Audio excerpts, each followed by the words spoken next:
Today we're talking about editing. How to shape a story in post-production. This episode is for anyone doing editing themselves or for folks who work with editors and want to get more out of that relationship. You're not cutting audio, you're shaping its meaning. Editing is a narrative work. You're not just trimming dead air, you're shaping the emotional and informational flow of your episode. You can start with a question. What is this episode really about? Sometimes it's not what you planned. Maybe you went in thinking that this was some kind of deep dive into remote working tools, and actually what you captured was a personal story about loneliness and burnout and team resilience. That's actually gold, and just because it didn't match the episode title that you wrote last week, it doesn't mean there isn't a great story. In fact, the best podcasts, I believe, stay flexible in post. They find the story that emerged through the conversation, not the one that they'd necessarily planned or intended. So as you listen back to your video, your audio, ask what's this really about? What's the most honest, human, or surprising thread that showed up in the conversation? That's what you can build your structure around. Now I want to talk about cutting the scaffolding and not that structure. When we talk, especially in interviews, we use an awful lot of verbal scaffolding. Explanations or tangents or half-finished thoughts, apologies sometimes, repeated points. None of it's bad, it's actually very human, but in your edit, your job is to gently lift the real story out of all that scaffolding. I think you can ask a few questions here. What's essential? What's contributing to the arc and what's slowing it down somewhat? You can cut anything that doesn't move your story forward. And that doesn't mean you strip away all your personality. In fact, it's as important as ever. It means removing the friction so that personality can shine through. This is where we can get rid of things like those really long intros that didn't go anywhere, or over-explaining what was just said, even the self-deprecating tangents that undercut a guest or a topic focus.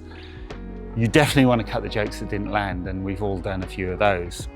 The tighter the structure, the more space the real moments will have to breathe.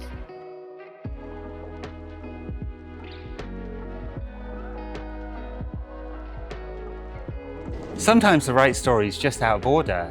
This is a big one. You're not actually locked into the order in which the tape was recorded.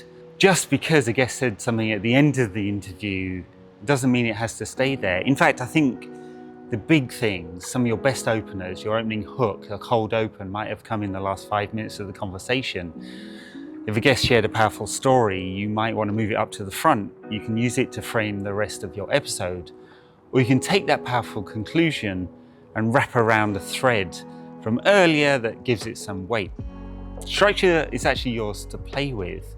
Recording with purpose isn't cheating, it's not dishonest, it's storytelling. I want you to listen for rhythm, not just words. Good edits flow. It's not just what was said, it's how it feels from moment to moment. Does that piece of audio drag?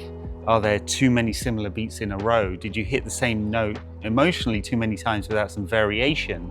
Just like in music, you want contrasts, you want build-ups, you want releases, you want a little air between the big ideas. And again, I don't want you to be afraid of silence. A well-timed pause can do more than a very clever sentence.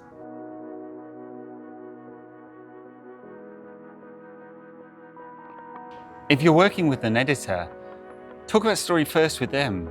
If you're not editing your show on your own, this is when it really applies. When you hand your recording off to your editor or your team, don't just say clean it up or cut it down to 30 minutes. That's a recipe for a technically good episode, but one, sorry for the cliche, that might not have much soul. Instead, I want you to talk about story. You can say, hey, the turning point in this conversation was around 22 minutes, and that's where it really got interesting. Or, hey, could we open with the moment where they talked about quitting their job? That one had real weight. Story first feedback will help your editor make sharper decisions, and if they're good, they'll also start spotting those arcs and bringing them to you. I don't think great editors are just audio tech. They're storytellers first.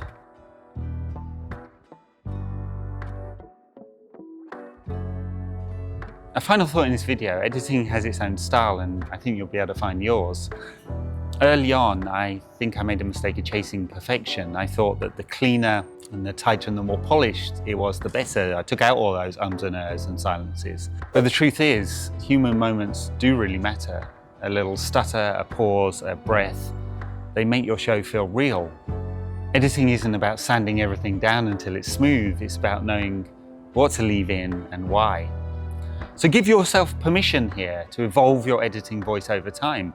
The more you do it, the more you work with editors and your team, the more your ear is going to develop and the better your show will sound. Not technically, but narratively. All right, that's it for today's video. On the next one, I'm going to wrap up this storytelling series with a little look about how to make storytelling a habit and build it into your process, bake it into the production rhythm so it becomes second nature for you and your team. And if you want help, as always, if you want to help shape the flow of your storytelling and its impact, send me an email, hello@1878.studio. I help brands with everything from narrative structure to the end-to-end production. I'm Ed Barker. This is the Showmakers series. I'll see you next time.